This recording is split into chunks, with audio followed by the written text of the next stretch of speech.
dala ko yung pangalan ng GMA. Kahit saan ako magpunta, ay, GMA yan. Alam mo yon, yung credibility mo as a journalist, nadagdagan pa ng pagiging GMA mo eh. Di ba? Kahit saan ka makita, kunyari, nag-cover din ako ng mga Senado, nag-cover ako ng ilang beats. Once na nakita ka ng official ng gobyerno, minsan mas uunahin ka pang puntahan eh.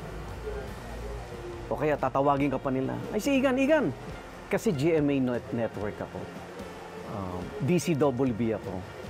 So, madali mo nang ma-access yung sarili mo sa information dahil mismong sila ng mga newsmaker, pinagkakatiwalaan ka dahil bukod sa ikaw si Arnold Clavio, ay nagwo-work ka sa GMA Network at sa DCWB. So, malaking bagay na yun. Hindi ko na kailangan ipakilala pa yung sarili ko na si Igan po ito, taga GMA, di ba? Alam na nila eh.